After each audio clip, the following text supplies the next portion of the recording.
it's going to be 3 months since my daughter passed away, and I wanted to share this with everybody so that you would know.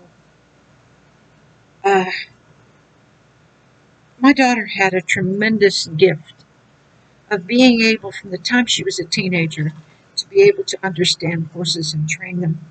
And she trained her first world champion in the Appaloosa Association. She trained it when she was 17 years old. She got into the rodeo very late. She was in her 50s already when she began to rodeo.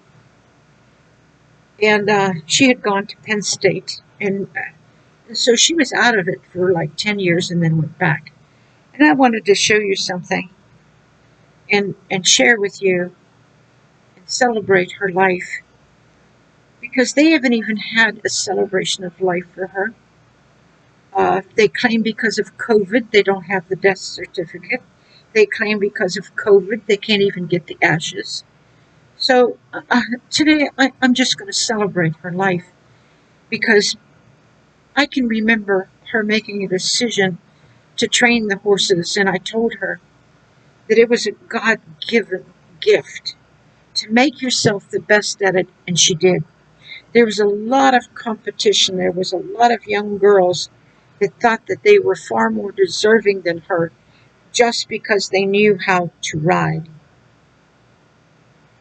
But she knew how to not only ride, but she knew how to train. And they took her horses and made them famous and made a lot of money with them. But she's the one who trained them. From the time they took those horses, it was her training. And this is one of them that she sold for a pretty penny. I want you to see. I don't know if you can see this.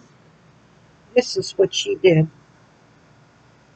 And I was so thankful that she could do that because all of my life I loved horses. My grandfather was a jockey in Mexico, and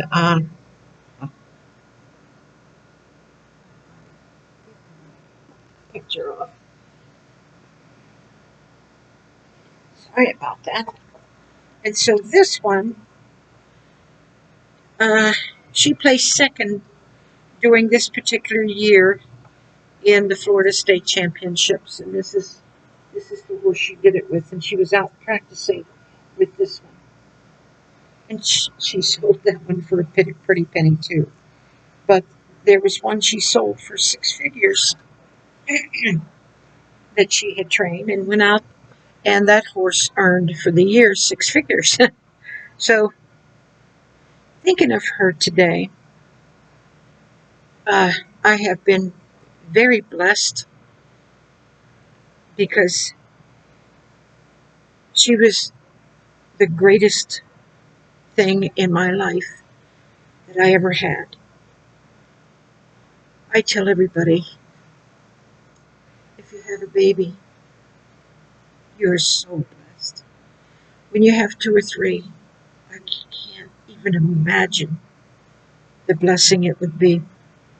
All of you mothers, I don't know about you, but right after I had my baby and I almost died with her, I wanted to have another one, and I couldn't. But in a way, I'm glad I only had one because I could give her all that I had. I could do everything for her. And I didn't have very much, but all I had was enough. And of course, my husband and I miss her very much. You know, we did have her for 57 years. That's a long time. Of course, he says it's too young to die, but you know, there's a lot of parents that suffer loss when they're 25, when they're 10, when they're so we had her for 57 years, and that I'm grateful for every one of them. And I would love to be with her today, but I know that I'm going to meet her when we get up there, and I can't wait because that was my only baby. It's hard for me to comprehend anybody loving those precious little children When you look into some of their beautiful eyes, I don't care what color they are. I don't care if they're Asian or white or black or even Indian. They are beautiful, beautiful. There is nothing like holding a baby in your arms. There is nothing like having that one that will fall asleep on your shoulder. I have pictures of her and I where she just laid there and just would rest and go to sleep. I was so blessed to, to experience that. Some of you that had gotten pregnant out of wedlock, some of the young girls would pine after the man, never realizing the jewel that they have right inside of them. Life is so precious. Was I a perfect mother? I don't know if anybody thinks that they were. We always like to think that we did the best we could, the best we knew how. You know, your first baby is practically an experiment. You learn a lot with them. And by the time you have the second one, you should know a lot more. But that's not always true. But I do know of young women that tell me that they learned a lot years later. Maybe they had one, and that one is now in their 20s, with the other two are like 4 and 5. They said they learned so much of what not to do and how to handle it.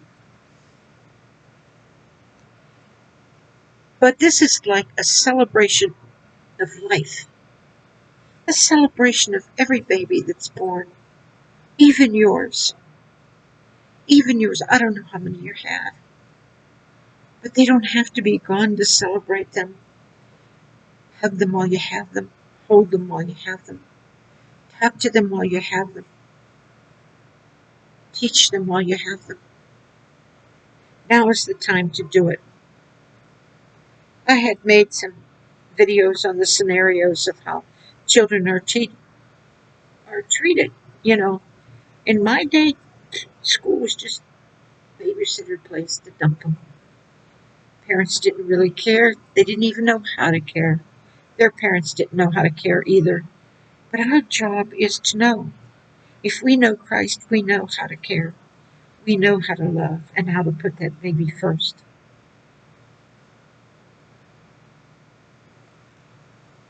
I always taught her that up until she's of age, everybody knew me, everybody knew what I loved and didn't love. And so, keeping her in the straight and narrow, they knew it was me. But I told her, you have a name. And that name's going to go with you the rest of your life. And what you do with it now is up to you. It's not mine anymore. It's yours. And you're the one that has to work with it and protect it. I'm not telling you she was an angel, because she wasn't. I'm not telling you that she was so great and did so. She wasn't. She was a human being that had a lot of problems. But in the end, God overcame them all. She was a human being that made mistakes, just like I did, just like you do. We have to face life as it is, not as we want it to be. I could lift her up and enshrine her and say she was the best thing there ever was. Nobody was like her. There's a lot of qualities that she had. And there was nobody like her in certain ways. But she's not my idol. She's not greater than life, and she's not greater than God. She was someone that Jesus Christ died for and loved. She was someone that he held in his arms through me, and he loved on her through me. I do remember when she was little, how she prayed and miracles would happen, just as little as she was.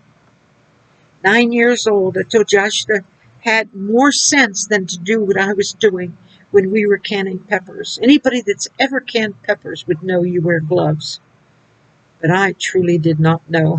My husband taught me all about canning and how to do it. But I never knew I had to wear gloves to protect us.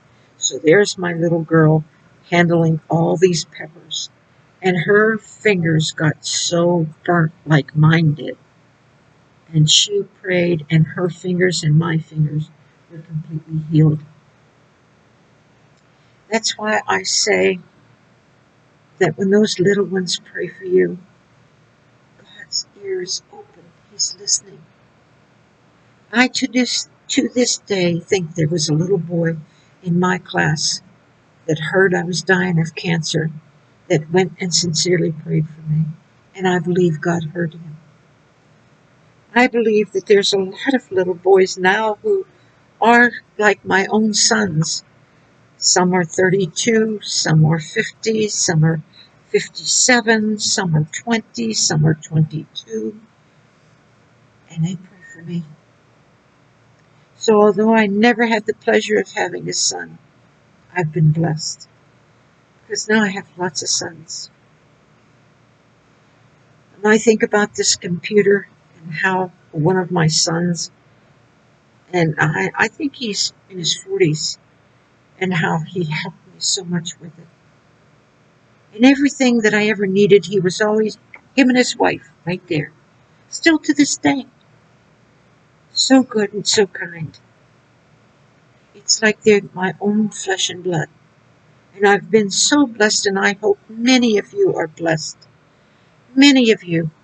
Because you know, when you take an investment of time, that people need your help, and they know that you have the answers, and they talk to you, and they learn from you, and you change, the Lord changes their whole life. Their whole life. They come back so grateful and so kind. And now that I'm my age, and I would think that, probably I wouldn't have anybody because with my daughter gone, you would think you don't have anybody, but it's not true. I've got a lot of sons and daughters. And some of you are brand new. I would call you newborns. Some of you have been so blessed with just the few moments that I have that I talk to you. Some of you just Gmail me. Some of you write little encouraging things. Some of you send me letters. Money can't buy that. Money cannot buy your prayers. Oh, your prayers. I have said it before, like the woman had said to me, I never pray for you. And I asked her why. And she says, well, Marian, everybody knows you're so powerful, you're so strong, you don't need me. And I cried. I cried because I knew that one of you that go before God and say, be with Marian today. You're the one that pulled me through. Give her wisdom, Lord, to do the job that you called her to do. You are the one that God helped me with. Give her strength, Lord. You're the one that helped me have strength today. Give her what she needs, Lord. Be with her. Go with her. Send your angels. You are the one that God used. Just like when I sit here and I cry before God, don't let me make a mistake with one of them. Don't let me desert one of them and hurt one of them, because you died for them. So when they call me, Lord, help me to always be there, because you love them that much. I don't want to make any mistakes. You love them. And oh my, there are those that I met on the internet, and I'm going to bring one up, and I'm going to say his name, his first name. His name is Casey. He is such a joy to me.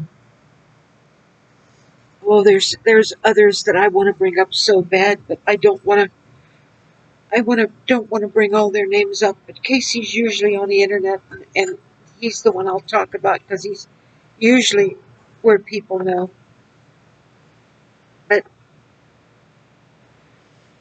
don't even know him from Adam, and he was defending me. didn't know anybody. And what do you people do? You're kind and good to me. Do you know how many years that I went where nobody was? Nobody. They were doing to me what you see one of them does online. They were all doing that to me.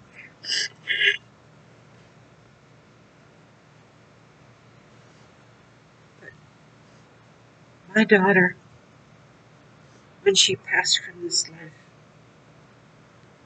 she passed loving me so very much. And I will always be thankful that I had that experience to have a baby, that I had that experience to hold her in my arms. And I would give anything for her to be here so I could just hold her one more time. But I know that's impossible. And some of you, like I say, life passes by so quickly. Make sure you do something today to show them that you love them. Because he may not be here tomorrow. We live in such an uncertain day. I think I've cried enough in Thanksgiving for all of you, not one, not two, because there are so many of you. I want to thank all of you for your kindness to me to even listen to me. You are in my prayers. God remembers every one of you, and He will be with every one of you.